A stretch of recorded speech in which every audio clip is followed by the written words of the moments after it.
Hello, ഇന്ന് നമ്മൾ text ബുക്കിലെ 73-ാമത്തെ പേജിലെ 3 ക്വസ്റ്റ്യൻസ് ആണ് ചെയ്യുന്നത്. അതിൽ ആദ്യത്തെ ക്വസ്റ്റ്യൻ നോക്കാം. ഒരു കുട്ടിക്ക് ഒരു ഷർട്ട് തയ്ക്കാൻ 1.45 മീറ്റർ തുണി വേണമെങ്കിൽ 4 ഷർട്ട് തയ്ക്കാൻ എത്ര മീറ്റർ തുണി വേണം? എന്ത് ചെയ്താൽ മതി? 1.45 4 കൊണ്ട് മൾട്ടിപ്ലൈ ചെയ്താൽ മതി.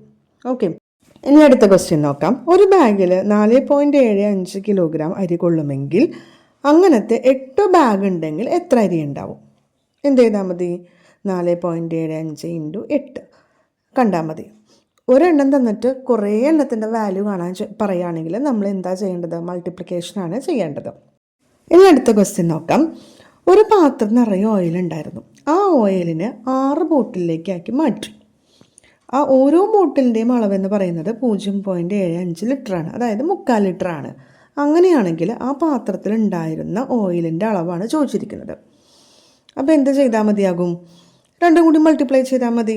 0.75 ലിറ്ററിനെ 6 കൊണ്ട് മൾട്ടിപ്ലൈ ചെയ്താൽ മതി. ഇനി ടീച്ചർ ഇതിൻ്റെ ആൻസേഴ്സ് ഒന്ന് നിങ്ങൾക്ക് കാണിച്ചു തരാം. എങ്ങനെയാണ് ഒരു ഡെസിമൽ നമ്പറും ഒരു നാച്ചുറൽ നമ്പറും തമ്മിൽ മൾട്ടിപ്ലൈ ചെയ്യുക? അല്ലെങ്കിൽ ഡെസിമൽ നമ്പറിൻ്റെ മൾട്ടിപ്ലിക്കേഷൻ എന്താ ചെയ്യേണ്ടത്?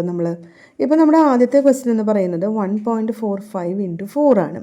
അപ്പോൾ നമ്മൾ എന്താ ചെയ്യേണ്ടത്? 1.45 എന്ന ഡെസിമൽ നമ്പറിന് വിത്തൗട്ട് ഡെസിമൽ എഴുതാം. അപ്പോൾ 145 എന്ന് കിട്ടും. അതിന് 4 കൊണ്ട് മൾട്ടിപ്ലൈ ചെയ്യുക. അപ്പോൾ നമുക്കൊരു ആൻസർ കിട്ടും. ആൻസർ കിട്ടിയതിന് ശേഷം ഡെസിമൽ കഴിഞ്ഞ് എത്ര ഡിജിറ്റ് ആണെന്ന് നോക്കുക. 2 ഡിജിറ്റാണ്. അപ്പോൾ റൈറ്റിൽ നിന്ന് ലെഫ്റ്റിലോട്ട് 2 സ്ഥാനം നീക്കി പോയിൻ്റ് ഇടണം. ഇങ്ങനെയാണ് ഡെസിമൽ നമ്പർ മൾട്ടിപ്ലൈ ചെയ്യേണ്ടത്. Thank you.